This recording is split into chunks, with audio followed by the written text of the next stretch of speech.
In this video, I want to talk about the topic of when an adopted child asks, why was I given up?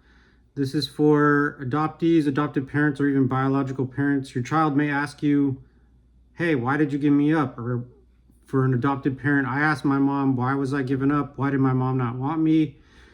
And this is a very normal, logical question for anybody who's not being raised by their biological parent. Why did you give them up? Why did you give me up? This is a healthy, normal curiosity that adopted children have because they're in not a normal situation. So the things that we're told as adoptees in the 80s and 90s is, oh, your mother gave you up because she loved you. She wanted you to have a better life. And then that's where the whole narrative came in. You were given up for a better life, so just be grateful you're lucky.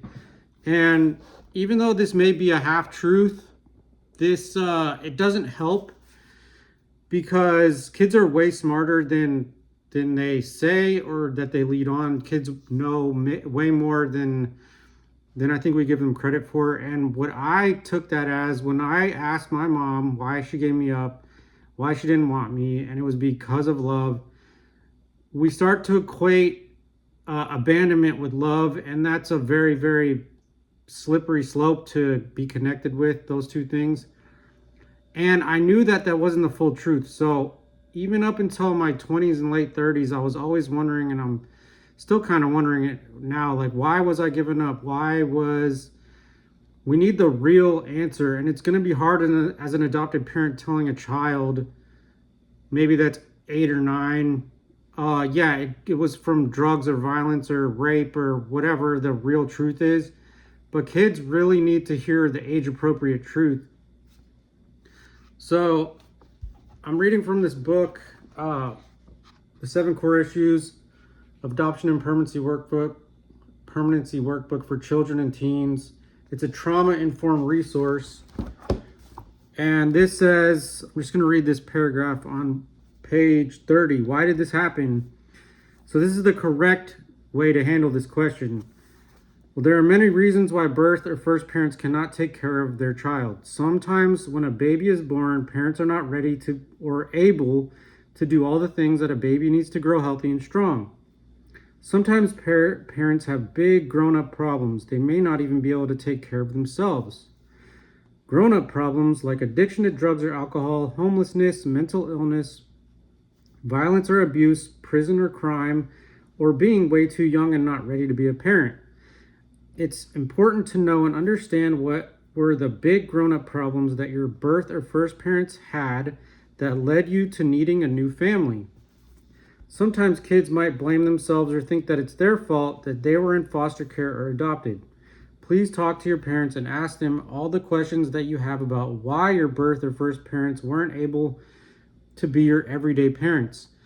Now, this could be a problem because many adopted parents go along with the lines of, oh, it's just so beautiful, you gained a family, you're so lucky.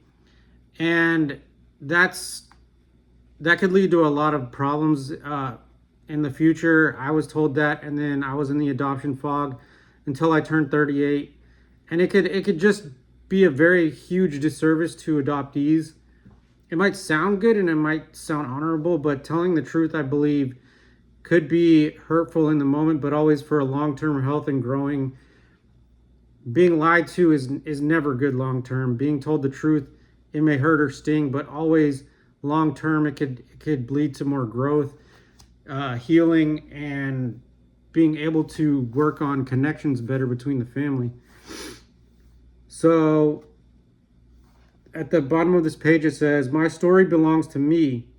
It's important for me to understand that what happened wasn't my fault. And that's a huge thing. So if your child is asking you this question, please be honest with them. Please tell them it was due to big grown-up problems and it wasn't their fault. And get them this book, The 7 Core Issues of Adoption and Permanency. This book is one of the absolute hands-down best books for adoption and permanency that I've had in my possession. And I think honesty is always the best policy in adoption. For some reason, honesty is always the best policy in everything else, but adoption, children are lied to and told that all these beautiful fairy tales, and then they're stuck in what is known as the ghost kingdom. Then they turn out with all these problems, anxiety, depression, and it just seems like it's very confusing. But if you have an adopted child that asks this question, please tell them big grown-up problems, you know, drugs, violence, it wasn't safe, maybe the parent was too young, and tell them you have their back and we're going to do everything in our power to help you through this, because it is a traumatic thing to not be raised with your biological parents. And whether we speak about it or not, adopted children are always thinking this. They're always wondering, where did I come from? What did it look like? What did my biological parents do? We're comparing things to, let's say we're good at sports. We're always wondering if our parents are good at sports. Things we have genetically, attributes, we're wondering if our parents had that. So please educate yourselves, read these books, The 7 Core Issues of Adoption, The Primal Wound, and I really hope this helps. Thank you.